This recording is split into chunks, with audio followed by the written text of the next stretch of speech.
시청자 여러분 안녕하십니까. 굿모닝 인포엑스 경제 훈풍 시간입니다. 오늘은 글로벌 경제 이슈를 좀 살펴보겠습니다. 박상인 서울대학교 행정대학원 교수님 모셨습니다. 어서 오세요. 네, 안녕하세요. 네, 방금 중동 문제도 트리거로 작용하고 있는 상황에서 중국 문제가 다시 또 나오고 있어요. 서방에서는 연일 제2차 차이나 쇼크 경고가 울려 퍼지고 있는데 중국의 대량 수출이 세계 경제에 충격을 줄 것이다. 이런 내용이죠. 네. 예, 어떤 내용인지 좀 설명해 주세요. 예, 흔히 이제 제1차 차이나 쇼크라고 하면은 예. 중국이 개혁 개방을 시작한 1990년대 후반부터 한 2010년 기간이라고 볼 수가 있겠습니다. 예. 2001년에 특히 이제 중국이 WTO에 가입하면서 그랬죠. 전 세계 무역에 적극적으로 참여하게 되죠. 이때 90년대부터 2010년까지 세계화라는 이야기들이 굉장히 많이 사용이 됐는데요. 그렇죠. 네, 예. 사실 학자들이 무역 전공하시는 학자들 분석을 보면은 세계화 이 당시 세계화는 사실상 중국이 세계 무역에 참여한 효과다 이렇게 이야기할 정도로 세계 무역에 큰 충격을 줬다. 근데 이 당시는 사실 대부분 긍정적인 세계 경제에 긍정적인 효과를 줬다고 예. 평가를 합니다. 세계화 시대가 도래했다 이렇게 해서 굉장히 여러 기대를 많이 했죠. 그렇습니다. 중국의 값싼 노동력을 활용해서 현지에 공장을 짓는 이른바 FDI 직접 투자를 해서 예. 또 이제 다시 가공해서 수출을 하면서 중국 경제가 세계의 공장이라는 제조업에서 세계의 공장이라는 이름을 가지게 되고요. 네. 또 이제 값싼 공산품들이 미국이나 유럽, 우리도 마찬가지고요. 수입되면서 전 세계 물가도 굉장히 안정적으로 그렇죠. 만들어졌던 측면이 있고 또 중국이 많은 원자재부터 시작해서 중간재 이런 걸 사들이기 시작하면서 예.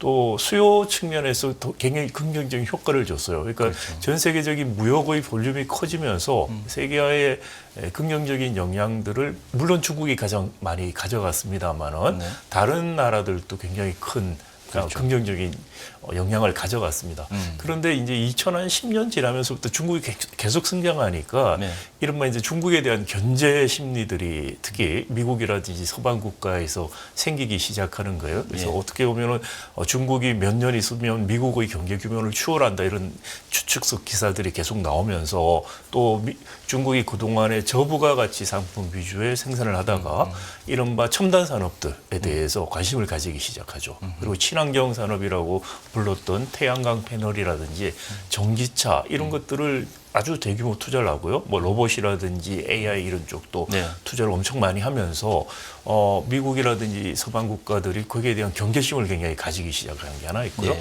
그다음 미국 같은 입장에서는 대중국 무역 적자가 굉장히 눈덩이처럼 불어납니다. 예. 거기에 대한 불만 그리고 미국이 이제 노동자 계층을 중심으로 해서 일자리가 없어지고 하는 게 예. 중국 영향이다. 중국에서 값싼 것들이 계속 들어오면서 그러겠죠. 일자리가 없어진다. 이런 반감들이 생기면서 예. 이런 걸 잘 활용한 사람이 이제 트럼프 전 대통령이라고 볼 수가 있겠죠. 그렇죠. 그래서 탈세계화를 주장하고 중국에 대해서 강력한 압력을 행사하겠다. 이런 거. 그래서 전통적인 어떻게 보면 민주당 지지계층이었던 러스트 벨트 쪽에 있는 노동자들에 대한 표심까지 가져가면서 대통령이 당선이 되었던 그런 일들이 있었죠. 그런 일들이 있고 난 다음에 코로나 충격이 오면서 어떻게 보면 중국 경제가 거의 95년부터 2010년까지 연 10% 전후에 정말 경이로운 성장을 했었어요. 네. 2010년부터는 좀 줄어들긴 했지만 코로나 지나면서 중국에 대한 지금 누적됐던 그런 불만들이라든지 공포 같은 것들이 확산이 됐죠. 그러면서 차이나 피어, 차이나 공포라는 이야기가 나올 정도에 그러면서 중국도 내수적으로 굉장히 어려워졌다가 작년까지 사실 중국 경제가 굉장히 안 좋았어요. 그런데 올해 1, 2월 달에 갑자기 중국이 수출이 급증하면서 또 다시 이제 제2의 차이나 쇼크라는 말들을 서방 언론에서 많이 하기 시작하는 것이죠. 그렇군요. 2000년 전후에서 이제 1차 차이나 쇼크는 사실은 중국이 본격적으로 이제 자본주의 세계 무역 시장에 진입하면서 충격을 줬다 그러면 2차는 이제 중국이 물량으로 이제 밀어붙이고 있다. 그래서 이제 공포가 확산된다 이렇게 요약을 할 수가 있는 건데 2차 차이나 쇼크가 더 좀 영향력이 클 거다 이런 관측이 있는데 어떻게 보세요? 그러니까 첫 번째는 2차 차이나 쇼크라는 말이 나온 첫 번째 배경 말씀드린 것처럼 중국이 한 2010년 이후로는 첨단 산업 쪽에 관심을 가지기 시작해요. 예. 그러니까 그동안에 값싼 노동력을 활용한 저부가가치 상품 중심의 수출을 하다가 예. 2010년쯤 가서부터는 첨단 산업 또는 그 그린 인더스트리라고 할 수 있는 태양광, 전기차 배터리 이런 산업들 예. 그리고 로봇, AI, 반도체 이런 뭐 전 분야에 걸쳐서 다 하는 거죠. 그렇죠. 이제. 그런 쪽을 집중 육성을 할 계획을 가지기 시작하면서 이 저부가가치 상품은 우리가 이익을 같이 받지만 첨단 산업에서 중국이 이렇게 들어오기 시작한다면은 어떻게 보면 미국 입장에서 패권이 중국에 넘어갈 수도 있다는 위기감들을 그렇겠네요. 가지기 시작하면서 네. 여러 가지 지금 트럼프 바이든 행정부 들어오면서 중국에 대한 견제하는 법률들이 나오고 있고요. 그게 이제 어떻게 보면 제2차 차이나 쇼크라고 부르는 하나의 배경이 됩니다. 예를 들어서 태양광 패널 같은 경우에 네. 지금 중국산이 세계 시장의 80%를 80%예요. 네, 점유하고 있어요. 그리고 전기차 배터리 50%고요. 네. 그다음에 전기차도 60%를 점유하고 있어요. 그렇죠. 그러니까 미국 입장에서는 전기차, 자동차 산업이라는 게 미국 산업의 근간이었기 때문에 네. 이 전기차 미래 이제 자동차 전기차로 가는 건데 이 자동차 시장에서의 패권은 유지하겠다. 중국이 들어와서 전기차 시장을 휩쓰는 걸 못 보겠다라는 입장을 하나 갖고 있고 네. 또 이제 반도체가 첨단 산업의 핵심적인 분야죠. 이 그렇죠. 반도체를 들어와서 첨단 산업 전반으로 가는 것도 맞겠다는 이제 입장을 갖고 있는 거죠. 그런 게 어떻게 보면은 제2의 차이나 쇼크 또는 차이나 피어라고 하는 공포라고 하는 것의 배경이고요. 근데 지금 최근에 이제 더 논란이 되는 거는 말씀드린 것처럼 중국이 작년하고 코로나 전후로 해서 경제가 굉장히 안 좋았고 특히 부동산 버블들이 터지기 시작하면서 내수가 상당히 위축되기 시작하죠. 그런 거죠. 네, 그러면서 이 부동산 시장이 이제 위축되면서 철강이라든지 부동산에 관련된 원자재 같은 것들을 외국에 아주 값싼 값으로 수출을 하려고 한다는 의심을 갖고 있어요. 그래서 이제 그런 철강, 알루미늄 것들을 덤핑한다. 그래서 미국도 뭐 관세를 한 3배 올리겠다 최근에 이야기도 그렇죠. 했고요. 그다음에 뭐 슈퍼 301조라고 하는 걸 발동하겠다라는 이야기까지 나올 정도고, 그다음에 인도라든지 이렇게 철강 산업이나 이런 거를 지금 좀 키우려고 하는 저개발 국가들 같은 경우도 굉장히 이제 경계를 하기 시작하는. 네, 그래서 그 두 가지가 합쳐진 것 같습니다. 하나는 어떻게 보면 2010년 이후로 쭉 있었던 첨단 분야에서 중국의 약진에 대한 그 공포, 그리고 또 하나는 최근에 중국 경기가 나빠지면서 특히 부동산 경기가 나빠지면서 부동산 관련된 철강이라든지 원자재 관련들을 전 세계 시장에 덤핑해 버리지 않을까라는 이제 그 두 가지 공포가 있는 거죠. 그렇죠. 방금 말씀해 주신 내용 중에 있긴 한데 중국이 진짜 15억이라는 인구를 가지고 내수 시장은 굉장히 세계에서 제일 최대 시장인데 이거를 내수에서 좀 더 조정을 해서 좀 상품을 공급해서 경기를 활성화시키면 될 것 같은데 이거를 굳이 외국으로만 뽑아내면서 덤핑 수출하면서 뭔가 전략을 찾는 느낌.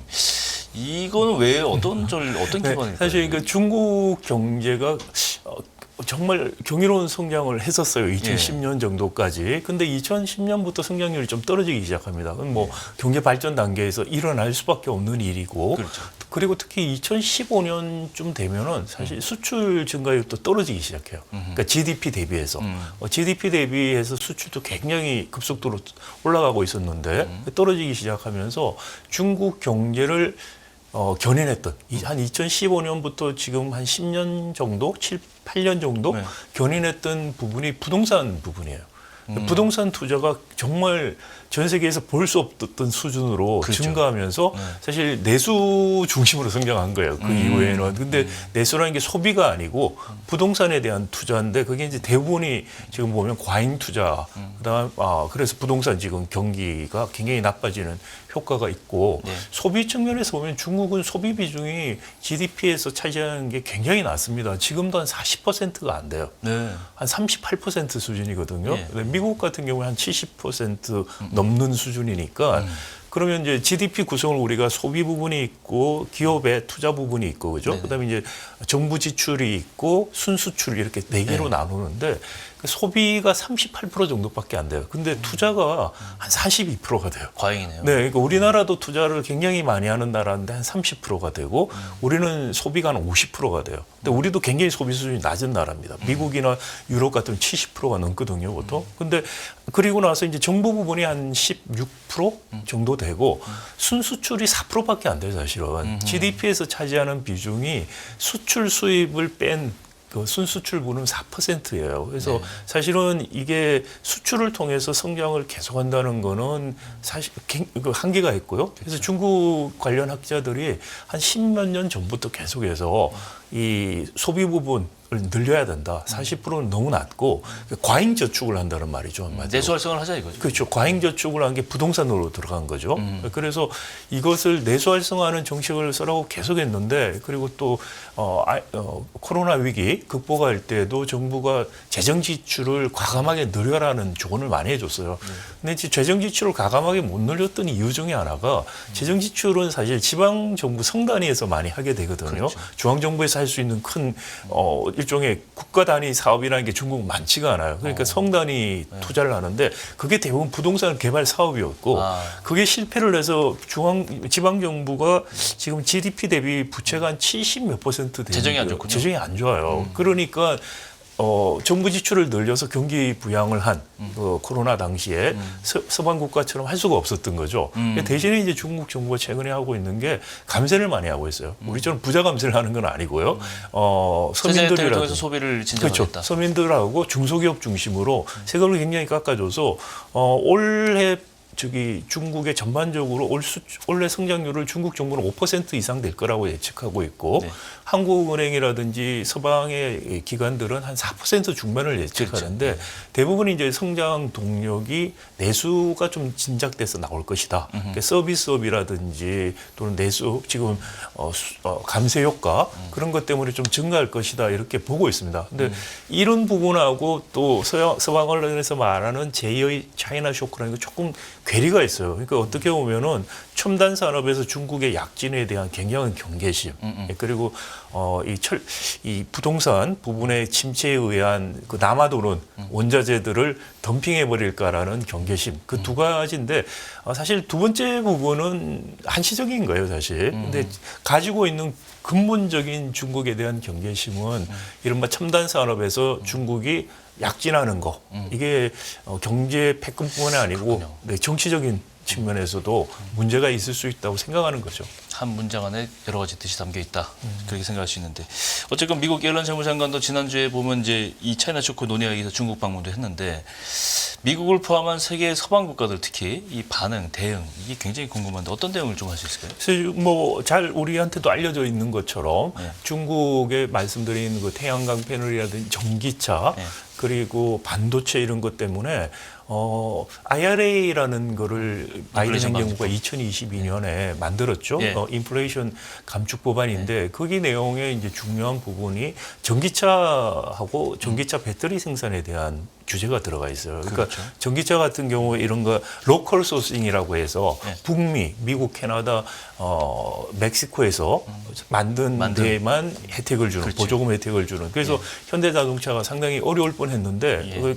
한국 정부나 이제 현대자동차에서 미국에 상당히 로비를 했죠, 사실. 그래서 커머셜, 그러니까 그 렌트카들은 예외를 해줬어요. 현대차가 사실 그 동안에 미국에 전기차를 굉장히 많이 수출했는데 대부분이 렌트카를 수출했거든요. 그래서 이제 그걸 우회하는 하나의 통로를 하나 만들었던 게 있었고, 그다음에 또 지금 말하는 배터리 관련해서는 그 핵심 광물, 크리티컬 미네럴 리콰이어먼트라는 핵심 광물 요건이 있어요. 그러니까 이 핵심 광물을 전기차를 만들기 위해서 들어가는 광물의 소스가 어디고 그것을 어디서 조립하는 거에 대한 규제가 있어요. 그런데 그게 이제 우리 같은 경우도 지금 중국에서 많은 전기차 핵심 광물을 수입하고 있는데 그렇죠. 이걸 줄이려고 굉장히 노력을 하고 있습니다만 여전히 커요. 그러니까 핵심 광물을 중국산 핵심 광물을 어느 정도 이상을 쓰게 되면은 전기차 미국 수출에 배터리 수출에 굉장히 제약을 받게 되는 그래서 중국산 배터리 같은 것들이 미국에 들어오거나 전기차가 들어오는 것을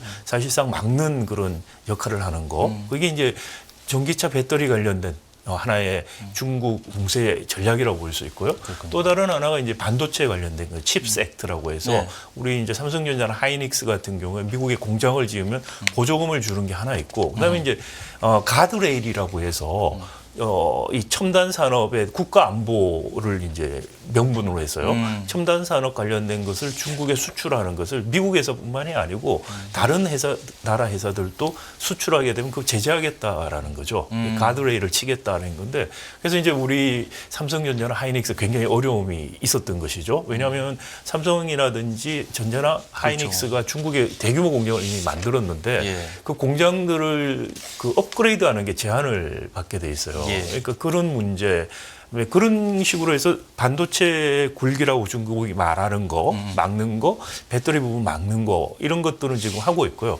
이제 단지 이제 태양광 패널 같은 경우에 아까 말씀드린 것처럼 예. 중국산이 전 세계 80%를 차지하고 있어요. 근데 이것을 효과적으로 막을 수 있는 방법들은 아직까지 없기 때문에 이제 가서 옐렌 같은 경우에 가서 계속해서 그렇죠. 저가로 계속 태양광 패널 팔지 말라는 하지 식으로 마라. 압박을 하는 것이고요. 그리고 이제 말씀드린 것 최근에 부동산 경기가 나빠지면서 철강석이라든지 철강이라든지 알루미늄 같은 그런 것들 원자재를 외국에 싼값으로 덤핑할 것 같은 것 때문에 그래서 이제 반덤핑 제재를 하겠다, 관세를 올리겠다, 그러니까. 안 되면 301조 발동할 수도 있다 이런 이야기들을 하기 시작하는 것이죠. 그렇죠.